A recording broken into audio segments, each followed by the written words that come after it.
एकादशी के दिन जब आप जल शंकर को चढ़ाने तो रोज ही जाते हैं।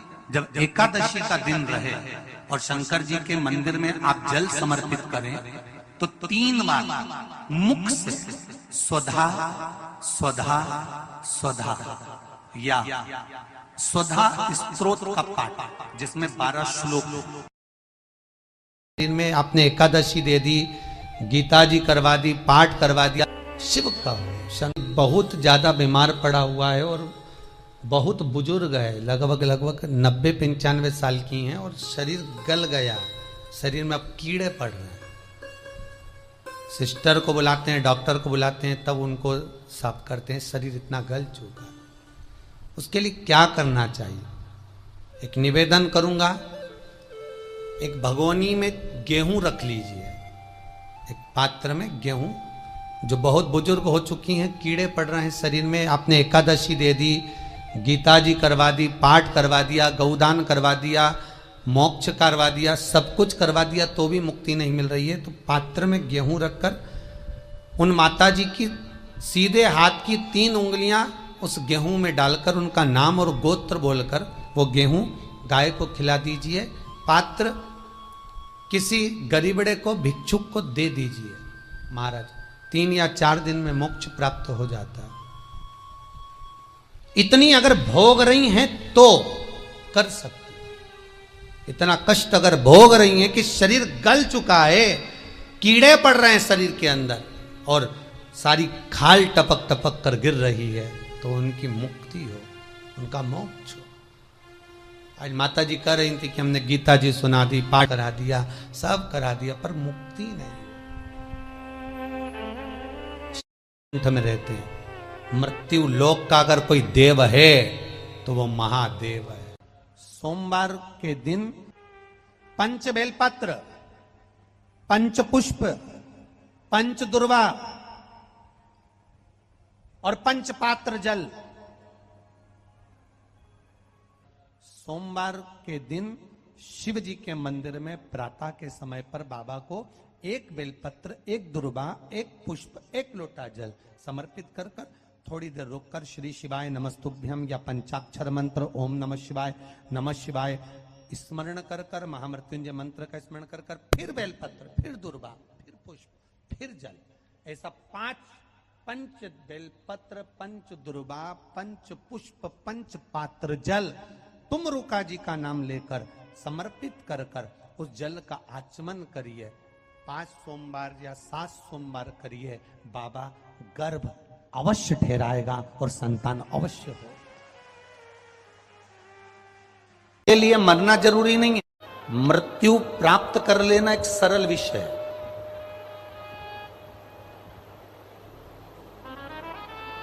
पर भजन कर कर, मंत्र जाप कर कर, भगवान की भक्ति को धारण कर कर अपने प्राणों को त्याग देना और मोक्ष पा लेना, ये एक अलग विषय।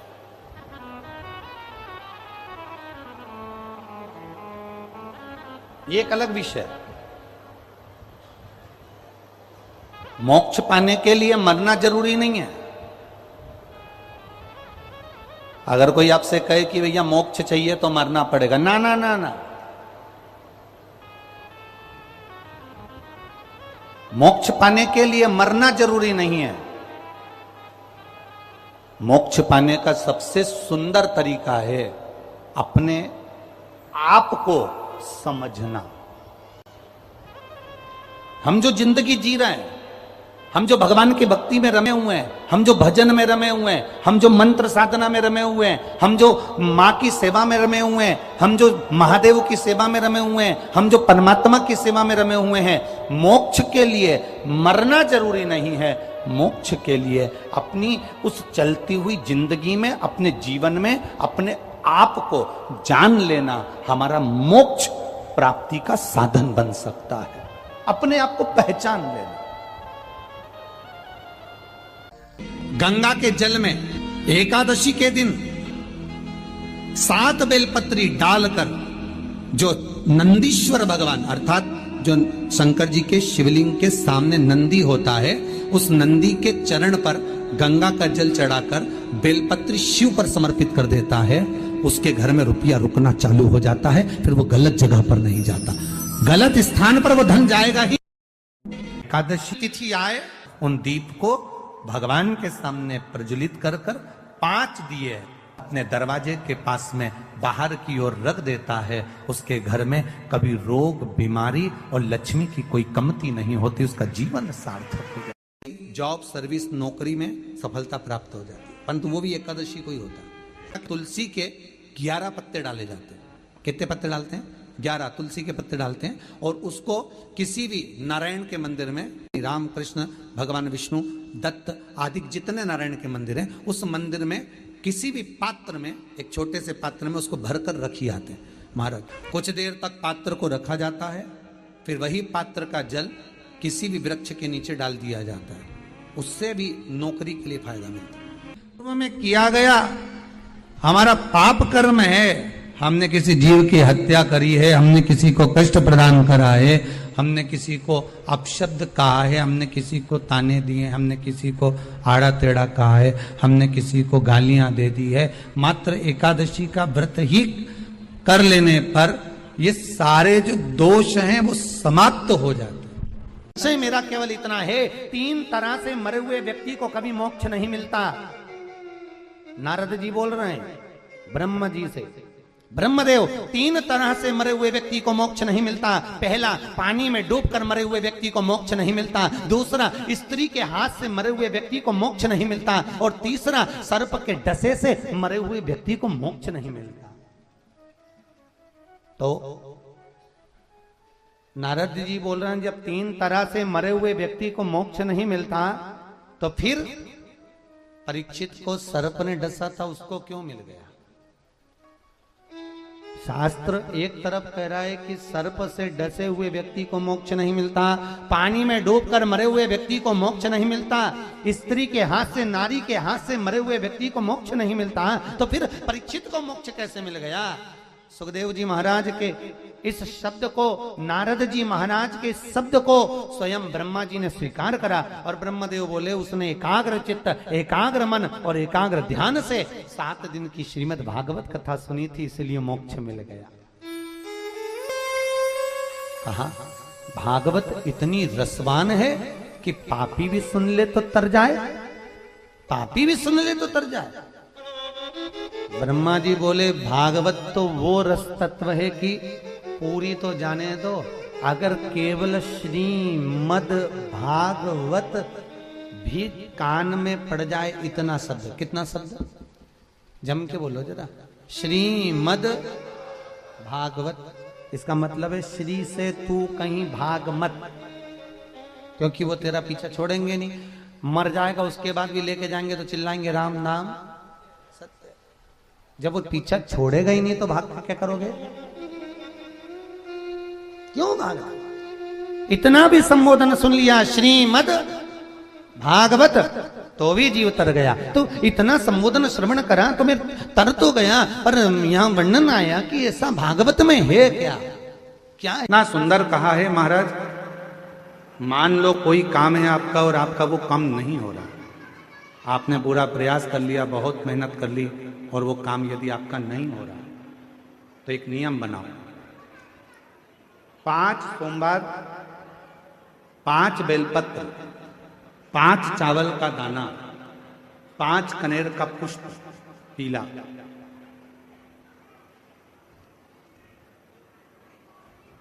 शिव जी के मंदिर में लेकर जाइए। सबसे पहले अशोक सुंदरी वाली जगह पर वो 5 बेलपत्र, 5 चावल के दाने और 5 कनेर का पुष्प, अशोक सुंदरी की जगह, आपको मालूम है ना अशोक सुंदरी की जगह सबको, तो इस स्थान पर आप जो भी 5 बेलपत्र, 5 चावल का दाना, 5 कनेर का पुष्प लेकर गए हो, यहां समर्पित करो, शिव जी से प्रार्थना करो, बाबा मेरा ये काम है पूर्ण होना चाहिए, बहुत हाथ पैर जोड़ लिए लोगों के, हो नहीं रहा, यही सामग्री को उठाकर शंकर भगवान के शिवलिंग पर समर्पित करो, बाबा से प्रार्थना कर कर बाबा इसको स्वीकार करना। जैसे अशोक सुंदरी की बात को आप स्वीकार करते हो, वैसे ही अशोक सुंदरी की बात को स्वीकार कर कर मेरी झोली भरना। 5 सोमवार बाबा के मंदिर में जाकर ये प्रयास करना प्रारंभ करो, ये कार्य करना प्रारंभ करो। मेरा देव अधिदेव महादेव जो कार्य अटक रहा है उसको पूर्ण तरह से कर ही दो। 5 सोमवार का नियम बनाओ, 5 बेलपत्र, 5 चावल के दाने और 5 बोलो बोलो कनेर के पुष्प पीला का। से शिवजी का जल बहकर निकल रहा होता है, उसको कभी लांगा नहीं जाता।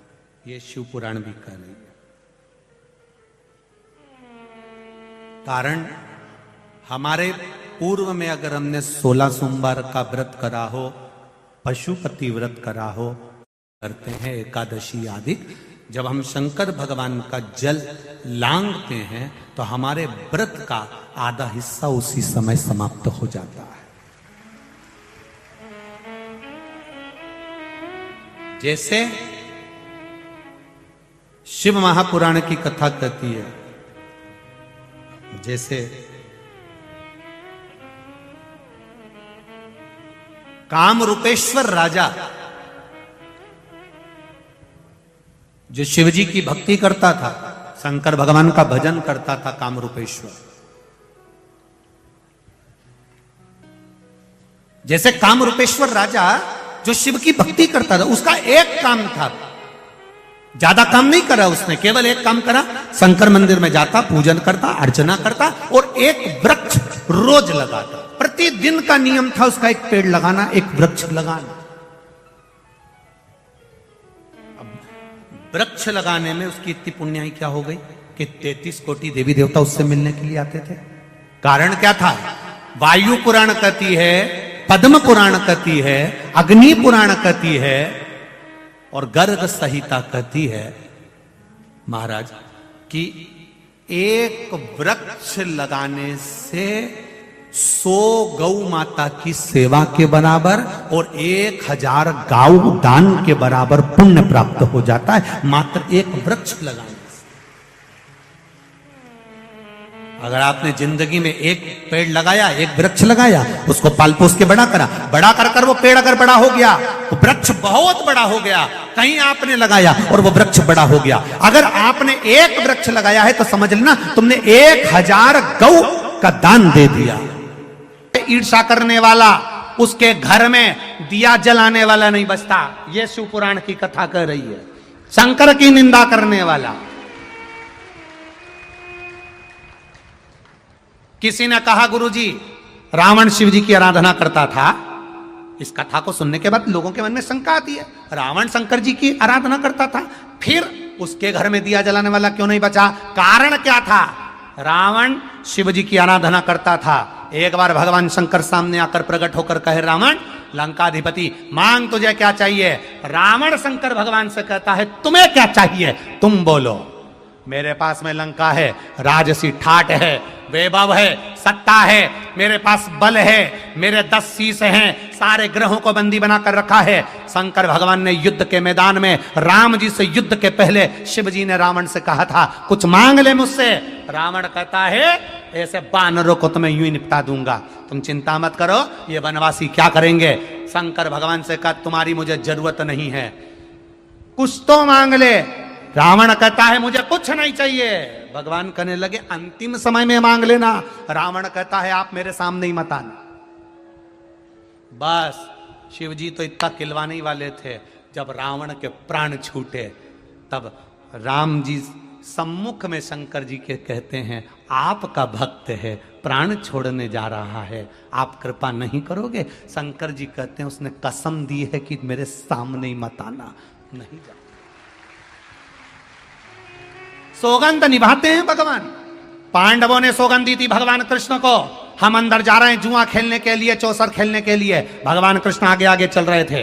पांडवों ने हाथ जोड़कर कह दिया, आप अंदर मत आना, आपको सौगंध है हमारी। भगवान कृष्ण कहने लगे, कभी तो बुलाओगे मुझे अंदर? पांडवों ने कहा, जब तक तुम्हें बुलाया ना जाए तब तक तुम अंदर मत आना। शकुनी मामा हराते गया, हराते गया, हराते गया। जब दुर्योधन खेल रहा था तब दुर्योधन हार रहा था। जब दुर्योधन हारने लगा, शकुनी मामा को ले जाकर बिठा दिया, अब मेरी जगह मेरा मामा खेलेगा। भगवान कृष्ण खड़े हो गए। पांडव कहेंगे मेरी जगह मेरा कृष्ण खेलेगा, पर एक शब्द नहीं निकला। पांडवों के मुख से शब्द नहीं निकला कि भगवान कृष्ण खेलेंगे। पांडव खुद खेलते रहे, भगवान बिलखते रहे, बुलाओ मुझे, मुझे पुकारो, मैं आऊंगा, अंदर आकर इसको हरा दूंगा। पर एक ने भी नहीं पुकारा, सब हार गए। द्रौपदी को भी हार गए। जब द्रौपदी का चीर खिंचा रहा था तब द्रौपदी ने पुकारा, भगवान दौड़कर आए। द्रौपदी रोती हुई बोली, अब आ रहे हो? जब सब कुछ हार बैठे। भगवान कहे मैं तो दरवाजे पर खड़ा था, इंतजार कर रहा था, पुकार तो ले। एक बार पुकारते दौड़कर अंदर आ जाता, पर पुकारा ही नहीं तो आऊं कैसे? पुकारे ही नहीं तुम तो मैं आऊं कैसे? एक बार तो पुकारते तुम, अगर एक बार भी पुकार लेते तो मैं तुम्हारे सामने आकर खड़ा हो जाता। पुकार ही नहीं रहे हो, आप तो इंतजार कर रहे हो भगवान हमारा भला करेगा। शंकर जी के मंदिर में एक दिन लोटा भर के जल नहीं चढ़ाया और इंतजार कर रही है ट्यूबवेल में पानी निकल जाए। लंकाधिपति रावण को यह मालूम पड़ा कि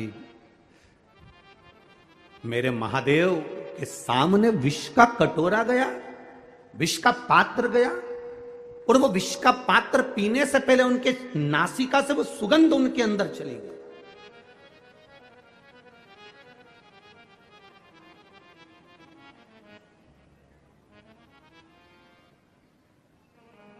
डॉक्टर के पास जाकर कहना, डॉक्टर साहब मेरा पेट बहुत दुख रहा है। डॉक्टर एक गोली देगा,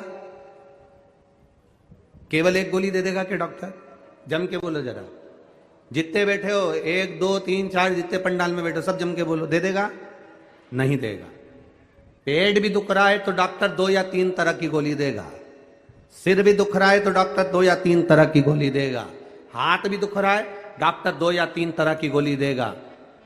पीठ में दर्द है, 2-3 तरह की गोली देगा। घुटने में दर्द है, 2-3 तरह की गोली देगा। अब तुम डॉक्टर से कह दो, डॉक्टर साहब ये बात तो गलत है, हमारा तो केवल पेट दुख रहा है और तुमने 3-4 तरह की गोली दे दी। एक दे दो ना। डॉक्टर के नहीं, तुमको 2-3 तरह की, ये तुम समझ नहीं पाते। ये जो तुम गोली खाओगे लाल वाली, ये गोली खाओगे तो इसका साइड इफेक्ट नहीं हो, इसलिए तुमको ये वाली गोली पीली वाली दी।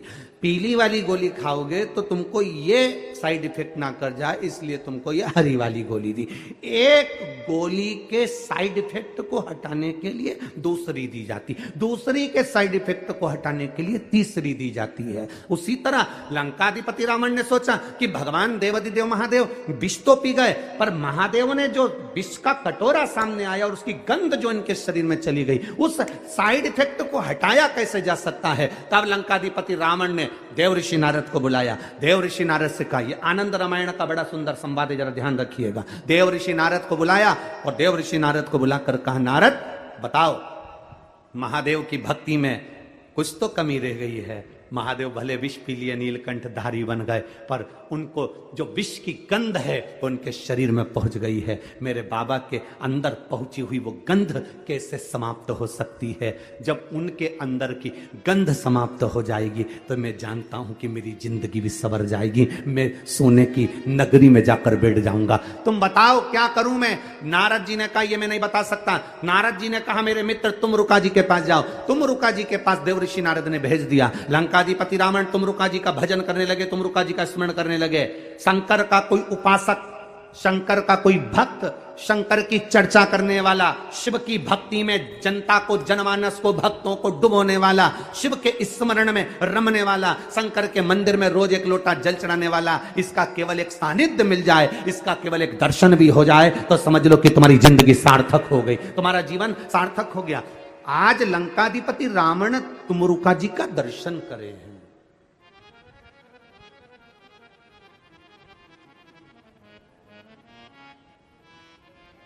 और लंकाधिपति रावण ने तुमरुका जी से पूछा कि बताओ, शंकर जी के शरीर में जो विष सूंघा गया, जो विष पीने के लिए आया, तो उसकी गंध जो शरीर में आ गई, उसकी तरंग वो कैसे समाप्त हो? तुमरुका जी ने कहा, रावण दशानन 10 ग्रीवा, सुनो,